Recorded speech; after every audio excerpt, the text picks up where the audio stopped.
अरे ये क्या, ये तो मिस्टर मीट है। और मिस्टर मीट इधर उधर देखने में क्यों लगा हुआ है? कहीं मिस्टर मीट पिक को तो नहीं ढूंढ रहा है, क्योंकि कुछ दिनों से मिस्टर मीट की पिक चोरी हो रहा है। अरे ये तो रेड क्रिमिनल है। रेड क्रिमिनल छिप क्यों रहा है? कहीं रेड क्रिमिनल ही तो नहीं चोर है जो मिस्टर मीट की पिक चुराने आया है? अगर मिस्टर मीट ने इसे देख लिया तो इसको काट के बाजार में बेच देगा। इसे जल्दी यहाँ से भाग जाना चाहिए, इसके पहले कि मिस्टर मीट इसको देख ले। अरे ये क्या, यहाँ तो येलो क्रिमिनल को मिस्टर मीट ने कैद कर रखा है, लेकिन मिस्टर मीट ने येलो क्रिमिनल को क्यों कैद कर रखा है? अरे उसके साथ ही छोटा सा बच्चा कौन है जिसको मिस्टर मीट ने जानवर बना दिया है? तभी येलो क्रिमिनल रेड क्रिमिनल से कहता है, अरे दोस्त हमें जल्दी यहाँ से निकालो, इससे पहले मिस्टर मीट यहाँ आ जाए। मिस्टर मीट अगर यहाँ आ गया तो वो तुम्हें भी कैद कर लेगा। रेड क्रिमिनल को देख के बच्चा रोने लगता है। मुझे अपने घर जाना है, मुझे घर जाना है, मुझे अपने घर जाना है। वो रेड क्रिमिनल से कहता है, अंकल जी जल्दी मुझे यहाँ से बाहर निकालो, नहीं तो मिस्टर मीट मुझे बाजार में बेच देगा। रेड क्रिमिनल कहता है, अब तुम लोगों को डरने की जरूरत नहीं है, अब मैं आ गया हूँ। मैं उसे मारकर उसके टुकड़े टुकड़े करके चील कौओं को खिला दूंगा। उसका वो हाल करूंगा कि उसको अपने पैदा होने पे भी अफसोस होने लगेगा। तभी किसी के आने की आवाज आने लगती है। येलो क्रिमिनल कहता, दोस्त जल्दी यहाँ से भाग जाओ, नहीं तो मिस्टर मीट तुमको भी जेल में डाल देगा। रेड क्रिमिनल येलो क्रिमिनल की बात सुन के काफी ज्यादा डर जाता है। वो इधर उधर देखने लगता है। अरे ये क्या, रेड क्रिमिनल छिपने के लिए भाग गया। तो दोस्तों आपको क्या लगता है, क्या रेड क्रिमिनल येलो क्रिमिनल और उस बच्चे को छुड़ा पाएगा या खुद ही पकड़ा जाएगा?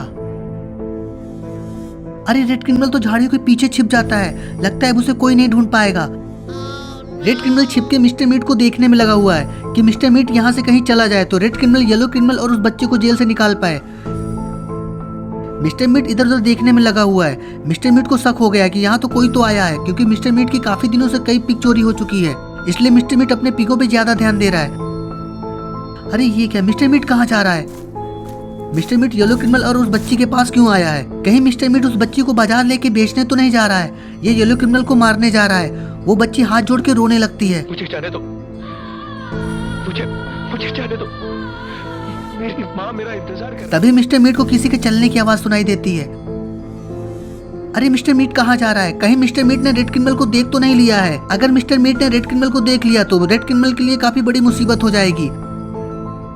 अरे मिस्टर मीट ने रेड क्रिमिनल को सच में देख लिया है। मिस्टर मीट ने रेड क्रिमिनल के सर में काफी जोर से मार दिया है। तो दोस्तों आपको क्या लगता है, रेड क्रिमिनल मर तो नहीं गया है या रेड क्रिमिनल बेहोश हो गया है? अरे ये क्या, मिस्टर मीट रेड क्रिमिनल को घसीटते हुए कहाँ लेके जा रहा है? अब तो येलो क्रिमिनल के साथ रेड क्रिमिनल भी फंस चुका है। मिस्टर मीट ने रेड क्रिमिनल को येलो क्रिमिनल और उस बच्ची के साथ जेल में बंद कर दिया है। रेड क्रिमिनल को देख के येलो क्रिमिनल कहता है, बस हवा निकल गई।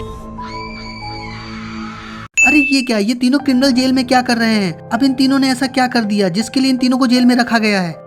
अरे ये क्या, ये तो जेब द किलर है। और जेब द किलर के अड्डे में इतने सारे क्रिमिनल क्या कर रहे हैं? जेब द किलर कहता है, उन तीनों का भी यही हाल करना जो तुम इस इंसान का करने वाले हो। तभी जेब की बातें सुनकर वो इंसान जोर जोर से रोने लगता है। तभी जेब का दूसरा बॉडीगार्ड इशारा करता है, इसको नीचे फेंक दो। जेब के बॉडीगार्ड को अपने पास आता देख के वो इंसान जोर जोर से रोने लगता है। लेकिन ये क्या, जेब के बॉडीगार्ड ने एक किक मारकर उसे नीचे गिरा दिया है। अरे यहाँ तो बहुत सारे खूंखार जंगली जानवर है। उस इंसान को उन जानवरों ने नोच नोच के खा लिया। उस इंसान की चीख सुनकर सारे बॉडीगार्ड बहुत खुश हो रहे हैं। जेब द किलर और उसके साथियों को काफी ज्यादा मजा आ रहा है। जेब द किलर और उसके सारे साथियों को काफी ज्यादा मजा आता है जब कोई इंसान तड़प तड़प के उसके सामने मरता है। तीनों क्रिमिनल को उस इंसान की चीख पुकार सुनाई देती है।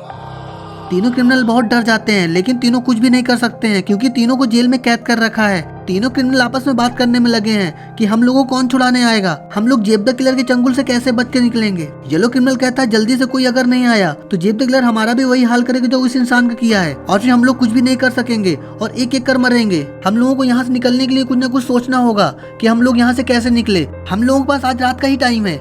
ये तीनों क्रिमिनल आपस में बात कर ही रहे थे, तभी इन लोगों को किसी के आने की आवाज आती है। अरे ये क्या, ये तो जेब द किलर है। और जेब द किलर ने इन लोगों की सारी बातें सुन लिया है और वो जोर जोर से हंसने लगा है। तीनों क्रिमिनल जेब द किलर को देख के बहुत ज्यादा डर जाते हैं। जेब द किलर कहता, तुम तीनों यहाँ से भागने की सोचना भी मत, और तुम लोगों को बचाने यहाँ कोई आएगा नहीं। अगर कोई यहाँ आया तो वो बच के जाएगा नहीं। ये एक जेल है और यहाँ पे कैदियों को रखा जाता है। अरे यहाँ तो बहुत सारे कैदी हैं। अरे ये तो जेसन है। जेसन तो किसी से बात कर रहा है। लेकिन जेसन को मोबाइल किसने दिया जेल में? जेसन तो काफी देर से किसी से बात कर रहा है। जेसन तो यहाँ सबका बॉस बना हुआ है। सारे कैदी जेसन से बहुत डरते हैं क्योंकि जेसन ने पुलिस वालों के सामने एक गरीब आदमी को गोली मारी थी, इसलिए जेसन को तिहाड़ जेल में रखा गया है। लेकिन जेसन इतनी देर से किससे बात कर रहा है? जेसन को देख के ऐसा लगता है जैसे इसको किसी पुलिस वालों का डर भी नहीं है, क्योंकि कुछ पुलिस वाले भी जेसन से मिले हुए हैं। कहीं जेल के अंदर जेसन अज्जू भाई से बदला लेने की तो नहीं सोच रहा है? हो सकता है जेसन किसी से मिलकर अज्जू भाई को मारने का प्लान बना रहा है। सारे कैदी चुपचाप जेसन की बात सुन रहे होते हैं। अरे ये क्या है? ये तो कोई चर्च है, लेकिन ये चर्च इतने सुनसान जगह पर क्यों है? अरे ये तो इविल नन की सिस्टर है। ये चर्च इसी का तो नहीं है, लेकिन ये दरवाजे के पास खड़े होकर किसका इंतजार कर रही है? आखिर इस चर्च के अंदर क्या है? ये तो पूरा हंटेड हाउस जैसा लग रहा है। कहीं इसने चर्च के अंदर किसी को छुपाए हुए तो नहीं है? अरे ये क्या? ये तो गुल्ली बुल्ली और राज स्टार हैं। कहीं इविल नन की सिस्टर ने इनको कैद करके तो नहीं रखा हुआ है? मुझे तो लग रहा है ये सारे लोग जेसन से मिले हुए हैं। Mister Meat, Jeff the Killer और इविल नन, ये सारे लोग जेसन से मिले हुए हैं और अज्जू भाई से बदला लेने के लिए अज्जू भाई के सारे दोस्तों को किडनैप कर रखा है। पता नहीं अब किसकी बारी है।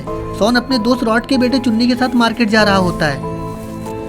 रॉड का बेटा चुन्नी कहता है इतनी गर्मी हो गई है कि बिना आइसक्रीम खाए मैं एक भी दिन रह नहीं सकता हूँ। सॉन कहता है मैं तो इतनी गर्मी में दिन भर बाथटब में ही घुसा रहता हूँ। चुन्नी और सॉन ये सारी बातें करते हुए जा ही रहे थे, तभी इनको कुछ दिखाई देता है। अरे ये तो बॉब है। और बॉब सड़क में क्यों लेटा हुआ है? और उसके साथ बक है। बक रोने में लगा है। सॉन और चुन्नी ये सब देख के रुक जाते हैं। वो बक से कहते हैं ये अंकल को क्या हुआ? ये अंकल सड़क में क्यों सो रहे हैं? इनको सड़क किनारे ले जाओ, नहीं तो कोई गाड़ी वाला आएगा इनको उड़ा देगा। सॉन की बात सुन के बक जोर जोर से और रोने लगता है। सॉन की बातें सुन के चुन्नी कहता है हाँ अंकल जी बताओ ना क्या हुआ इनको? कहीं पौवा चढ़ा के तो नहीं लेटे हुए हैं? इनको लेके घर जाओ। चुन्नी की बातें सुन के बक फिर से जोर जोर से रोने लगता है। सॉन कहता है क्या हुआ अंकल बताओ तो, शायद हम लोग आपकी कुछ मदद कर दें।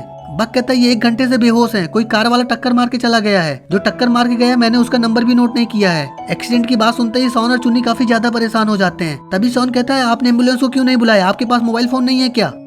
अरे ये क्या? बक तो ताली बजाने लगा। अरे ये क्या? बॉब तो उठ के खड़ा हो गया। कहीं ये लोग सॉन और चुन्नी के साथ कोई नाटक तो नहीं कर रहे हैं? अरे ये क्या? इविल नन यहाँ कहाँ से आ गई? इविल नन ने तो अपना हथौड़ा सॉन के सर पे मार दिया है और चुन्नी यहाँ से भाग पाता है कि उसको भी हथौड़े से मार देती है। आखिर इविल नन ने इन लोगों को मारा क्यों? आखिर सॉन और चुन्नी को किसी से क्या दुश्मनी हो सकती है? कहीं ये सारे लोग जेसन से तो नहीं मिले हुए हैं? आखिर और कितने सारे लोग जेसन के लिए काम कर रहे हैं? क्या होगा रॉड का जब उसको पता चलेगा कि सॉन और चुन्नी दोनों किडनैप हो चुके हैं और दोनों पे हमला हुआ है? क्या होगा अज्जू भाई का जब उनको पता चलेगा कि गुल्ली बुल्ली राज स्टार और उनके साथ साथ सारे क्रिमिनल भी किडनैप हो चुके हैं? अब क्या होगा सारे लोगों का? सारे लोग कैद हो चुके हैं। आखिर अब कौन बचाएगा इन लोगों को? क्या अज्जू भाई और रॉड बचा पाएंगे या इन दोनों लोगों को भी जेसन किडनैप कर लेगा? आखिर कौन आएगा इन सारे लोगों को बचाने? आखिर जेसन अज्जू भाई से किस बात का बदला लेना चाहता है? ये सब हम देखेंगे पार्ट 2 में। पार्ट 2 देखने के लिए वीडियो को लाइक करके चैनल को सब्सक्राइब करके बेल नोटिफिकेशन को ऑल पे सेट कर दें, ताकि जब इसका अगला पार्ट अपलोड हो तो सबसे पहले नोटिफिकेशन आपके पास पहुंचे। वीडियो को लाइक करिए, कमेंट करिए और शेयर करिए और देखते रहिए आपका अपना channel make joke in horror.